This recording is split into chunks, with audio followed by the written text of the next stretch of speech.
right now. This is College Football Game Night. Welcome to College Football Game Night, our final show of the season. I'm Jake Sivan, joined one last time this year by former Duck wide receiver Damon Griffin and the governor, former Oregon State assistant Jay Shockey. There is still one game of consequence going on in the college football world right now. It's the Big Ten title game, but spoiler alert, it's a total blowout. So for all intents and purposes, the college football regular season is now over. 4 teams will move on. 4 teams will make the first ever college football playoff. The Ducks, after destroying Arizona last night in the Pac-12 title game, are a lock to be one of them. We can agree to that. Here's how the rest of the race shook out today around the country. We'll start with number 1, Alabama taking on Missouri. Tigers playing in their second straight SEC title game, tied up 7-0 second quarter. Blake Sims play action, wide open. DeAndrew White about 4 yards behind the defense, 58-yard touchdown. Bama up 21-3 at the half. Tigers cut the lead to 8 in the second half, but Sims to Christian Jones for the 8-yard score. Alabama ends up rolling 42-13 to win the SEC crown. They will be in the playoff. Now, this is where it gets interesting from 3 on down. Number 3, TCU. Regular season finale against 2-win Iowa State. Remember, no title game in the Big 12 because there's only 10 teams there. A little trickery. Trayvon Boykin catches it. He's the quarterback, his first ever receiving touchdown. And TCU goes up 7-0. Now up 27-3 in the third. Iowa State picked off Derek Kindred. Pick 6. 34-3 TCU, and the Horned Frogs do not let off the throttle. They crush Iowa State 55-3 to win a share of the Big 12 title. You just watched it here on ABC ACC Championship. Jameis Winston and number 4 Florida State taking on Georgia Tech, all tied at 21 just before the half. Winston to Rashad Green, 9-yard score. Seminoles go up 28-21 at the break.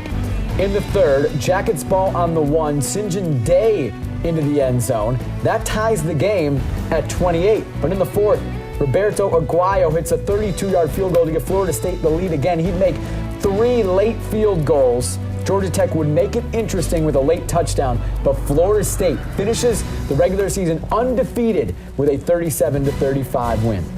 Big Ten Championship, number 5 Ohio State versus number 13 Wisconsin Buckeyes. Down to their third-string QB, Cardell Jones. It did not matter. 2 minutes in, less than 2 minutes in, Jones to Devin Smith.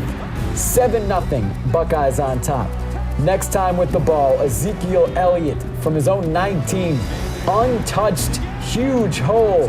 81-yard touchdown, made it 14-0. This one was just an utter destruction. 38-0 at the half.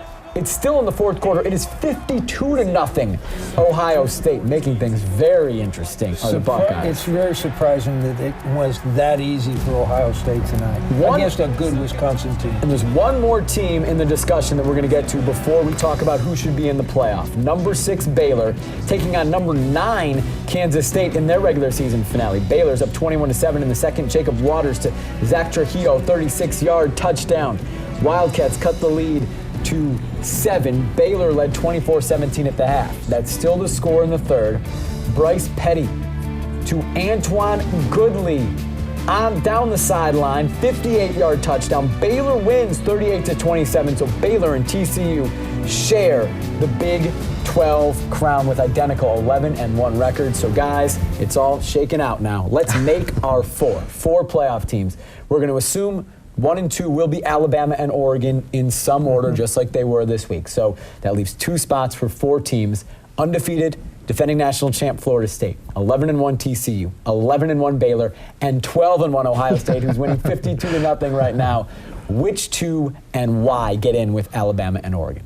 You know, I just think that it should be the 11-1 Baylor team as the 4th team. I like the first 3 that you mentioned. So you like Florida State? I like Florida State for sure. Undefeated, they should be in. And then the 4th team my 4th team is Baylor because of the head-to-head against TCU.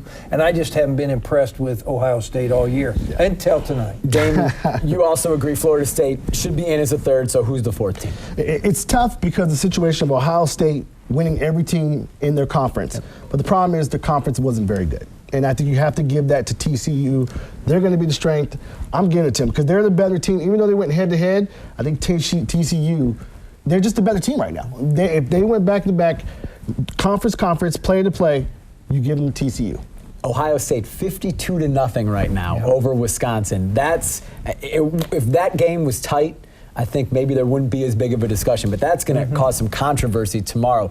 Can you keep that team that hasn't lost in months still with their third string QB? Can you keep them out of the top? Well, it's going to be interesting to see what Condoleezza Rice and the rest of them do tomorrow. It'll be an interesting deal, but for other reasons, I think you can make an argument for all three of those teams, just like you did. They all three deserve that fourth spot, but there's only one. It's now 59-0. You're changing my mind. I have to go to Baylor.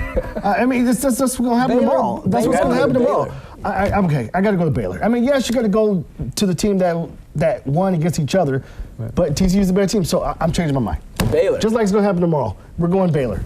Baylor and Florida State. This shows, I think, how difficult of a decision it's going to be for the College Football Playoff Committee. Tomorrow morning at 9:30, we'll find out who's in. One last question for you guys. We think the Ducks are in, so if you're Oregon, who do you want to play? Who should Duck fans hope they're matched up with in the semifinals of those four teams that we think could be their opponent? If Baylor gets in, you want to play Baylor. Why? Because they have no defense. If you have TCU, you do not want to play TCU. You'd rather play Florida State or Ohio State. The last team you want to play is TCU. TCU is the strongest, most dangerous team in the playoff four, if they make it. But you don't pick them. If they don't make it. Otherwise, you want to play against Baylor or Florida State. Yeah. I think Oregon wants to play one of those three teams. Whichever is number 4, I think that gives them the best chance. We will find out tomorrow morning who the Ducks will play. We assume they're headed to the College Football Playoff semifinals. Coming up after the break, we're heading down to the Bay Area. We will relive Oregon's Pac-12 title win over Arizona, hear from the team. And should they just ship Marcus Mariota the Heisman Trophy right now and make it easy for everybody? All that and more after the break. Welcome back to College Football Game Night. The Ducks are champions of the Pac-12 once again. For the first time since 2011, Oregon wins the conference title in dominating fashion, ensuring themselves a berth in the first ever college football playoff. As we all saw, Oregon just crushed Arizona last night, wiped away any memory of that loss to the Wildcats in October. Guys, your thoughts from that game, sitting back and watching what the Ducks were able to do last night? I thought it was the most complete game the Ducks have played all year. I was really impressed with the way the defense played and how the defense dominated. Always that we talk about Oregon's offense and how dominant they can be, but I was really impressed with the defense. Anytime you can make another team that beat you look horrible and look just distraught and to the point where they put in their third quarterback, you had a complete game. And what Oregon did last night was absolutely incredible. And like you said, the defense just came to play.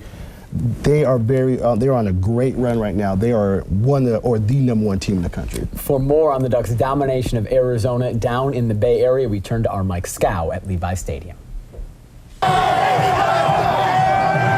Players and coaches celebrated from the sideline onto the podium and into the locker room. For the first time since 2011, the Oregon Ducks are Pac-12 champions in football, and they snapped a 2-game losing streak to Rich Rodriguez and the Arizona Wildcats in the process, winning 51-13 on Friday night. It's such a sweet victory. Arizona has gotten the last couple of years and ruined their season, so the fact that we can come out here and not only beat them but dominate them, just makes it a great feeling. Like I said, I was just playing for the championship. This team really stepped it up. I'm really proud of them the way we play, and we just got to look forward to the future. I'm a senior here, we won this my freshman year, and to win it as a senior going out, it means a lot, but it just shows a lot of how hard this team has worked, and the whole team deserves it.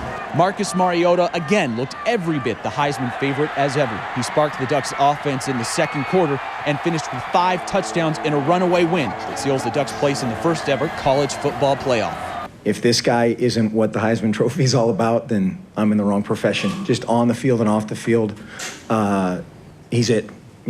Our team's made up of a bunch of guys that are in his mold, and a lot of that is due to his leadership. Obviously, on the field, I think that speaks for itself. But if you want your son or daughter to have a role model, pick this guy. I wouldn't be in this position without my teammates. There's 11 football players I have to play. Without those guys in the locker room, none of this would be possible. And again, I'm very proud of the guys in the locker room and just thankful that we had this opportunity. Mariota's performance all but assures he will become Oregon's first ever Heisman Trophy winner and the first Polynesian to ever win the award. Now the sights turn to the Heisman Trophy presentation next Saturday in Times Square. At Levi Stadium, Mike Scow, back to you. Marcus Mariota's season stats are simply incredible. 52 total touchdowns, just 2 picks, more than 3,700 passing yards, just under 850 yards rushing. I feel very confident in saying, Mike just said it, 52 years after Terry Baker, the state of Oregon is going to have another Heisman Trophy winner. And last night, maybe at least in the beginning, he wasn't sharp, but he has this ability when he's not sharp to just put up ridiculous numbers and still play so well. 38 touchdowns, 2 interceptions this season. Remarkable stats. Ship him the Heisman Trophy now, right? Yeah, you know, I'm speechless. He's the best, and I expect him to win the Heisman. You know, especially after what we saw with Melvin Gordon. He didn't do anything today. I mean, and to do it in a championship game.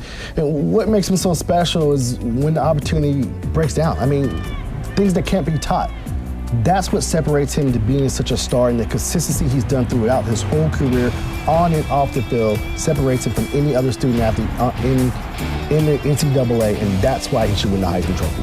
He had some help from his defense yesterday as well. You guys mentioned it earlier on. A lot of doubts after that loss to Arizona in October that this defense, Don Pelham's defense, maybe wasn't the right guy, and that the defense was going to be a problem this year.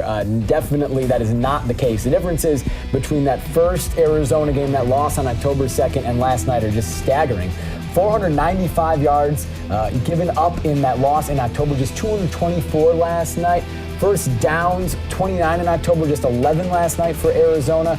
Points allowed, I mean, it's a reduction of over half in every single category. Points, yards, first downs. You've been saying it from the beginning, Damon. People needed to relax and let Don Pelham do his thing. And last night we saw why that's the case. It's extremely hard for your first time calling a play, especially, Coach, you know this. Mm-hmm. This is his first year doing what he's doing, being a defensive coordinator. And there's not a player that I play with on the defensive side who's never said this guy's one of the most intelligent, most scheme-wise type of coach out there to prepare guys to get it.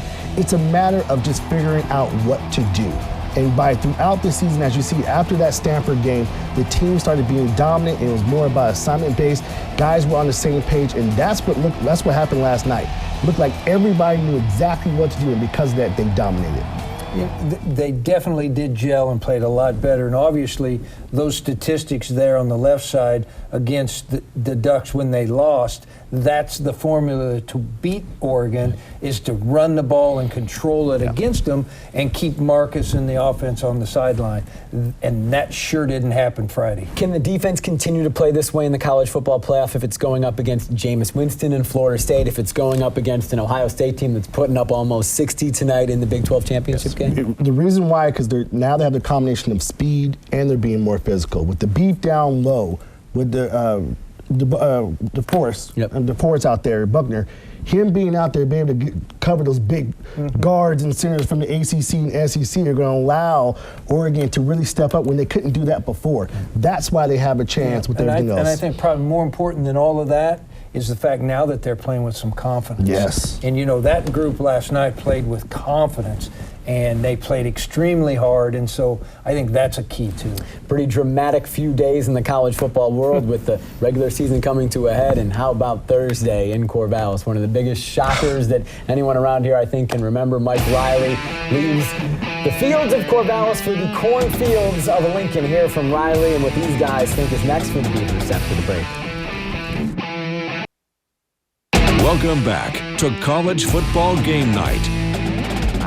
I have to say here that I'm very thankful to all the folks that I got to work with at Oregon State. Every place that you get to go to in your life, you bring something from, and I got a lot more from Oregon State than they got from me. That, of course, Mike Riley, new head coach for the Nebraska Cornhuskers. What a weird thing to say. Former head coach of the Beavers. Guys, college football world, I think, was shocked. How surprised were you on Thursday morning when you found out the news? Yeah, I was very shocked. I was in the camp that felt like Mike Riley was at Oregon State, and that was going to be where he finished his career. And obviously, that isn't what happened. Yeah, I think it's a great hire, but I'm absolutely shocked that they hired him just during the time what was going on during the season, the stuff that's been happening for him. But at the end of the day, I think it's still a great hire, great opportunity for Coach Riley. Yeah, and good opportunity for Coach Riley. He's going somewhere where they want him and they think he's the answer to do this. Instead of at Oregon State, he got a little bit, it was getting a little old, it was getting a little tired. People were starting to criticize him, I felt like, very unfairly. Oh, the Beaver fans, they got their wishes. I mean, you heard them nonstop. I mean, it was all over the place. And we said it all the time. The answer for the success for the Beavers wasn't changing the coaching. Correct. It was getting recruits and getting better players. Right. But the Beaver fans, be careful what you ask for. Be careful what you ask for. Merry Christmas. Merry Christmas. Riley was introduced in Lincoln yesterday. In his opening press conference, he mentioned one focus, his desire to do something that he came close to doing, but ultimately could not in Corvallis. Let's win a championship. We have a couple of times positioned ourselves at Oregon State at the last game of the season. If we won, we were going to the Rose Bowl. And I'm very confident with the history and the performance of Nebraska in general in football, coupled with hard work and what we do as coaches, we were searching for that opportunity to win championships. Mike Riley kept talking about that. Obviously, the Nebraska fan base that hasn't seen a conference title since 1999 is going to like him saying that, but you do feel personally that is maybe motivation. He might feel that it's easier to win a championship in Nebraska than at Oregon State, which I think a lot of people would agree is probably the case. Is that what you think the motivation is for this move for Mike? I think probably. You know, he's got the chance to go somewhere, start over at a place that has unlimited resources, really. And I do think he has a better opportunity to win a championship or two at Nebraska than at Oregon State. It's harder. You can do it at Oregon State, but it is harder. Yeah, Nebraska continues to get some of the top recruits in the country. They haven't stopped. They're able to recruit, no question, out there. And to be able to get people from Florida, Texas, California to go to Nebraska, I mean, and the facilities there, it's bar none, some of the top in the country. The fan base is out of control. They get over 90,000. Mike Riley's in a very great situation. It is an elite program, yes. and I think now they have an elite coach. Yeah. Now the Beavers need a coach. Correct. What does Bob DeCarolis look for in a next head coach? If I was Bob DeCarolis, I would be looking for a guy with head coaching experience, a guy that can recruit in the West and on the West Coast. And I don't care what offense or defense he runs. I'm just interested in a guy that is a very good football coach and a real good person. Yeah, I agree with you. And a guy that has to be able to recruit California. You have to be able to do it. It's not about getting the 4 or 5 star guys. It's about recruiting in the top-notch places on the West Coast, and that is in California. And I think whatever coach comes in can do that. But I also like the young coach. You know, a coach that's kind of a whole bright, new, refreshed feeling, like Coach Baldwin in Eastern Washington. We talked about it earlier on College Football Game Day. You went with Bo Baldwin. He's from Washington's head coach. Is your prediction? Jay, you went with Brady Hoke, I believe, your man. Hoke, the ex-Michigan coach. And, of course, a former Oregon State assistant. Correct. He was on the staff with you back in the early 90s. Tonight, Jeff Tedford, through his agent, is putting his name out there himself, entering that conversation, the former Cal head coach. Oregon State is a good football program, and it's going to attract a lot of attention. No so doubt. that doesn't surprise me that Jeff Tedford and a number of unemployed coaches will be interested in that job. Who unemployed doesn't want a job? That's right. And in the Pac-12, there's only 12 jobs in the Pac-12, and in the Power 5 conferences, there's certainly a limited number as well. And it is, in our opinion, the best conference in the country in football. When we come back, we're going to talk to you guys about the college football playoff, how far you think the Ducks will go, final thoughts on the Beavers season, and Mark Helfer, something that's going to make him smile tonight. We'll explain after the break. Welcome back to College Football Game Night. So, guys, we've been talking about the Ducks heading to the college football playoff semifinal. Well, Southern Oregon already in the national semifinals today in Chicago against St. Xavier, Mark Helfrich's alma mater, led by Austin Dodge, who broke all of Helfrich's records down south. blows out the number 3 team in the nation 62-37. They're going to the national championship game for the first time in Southern Oregon history. That game will be played on December 19th against Marion on December 19th in Daytona, Florida. Exciting stuff for the Raiders.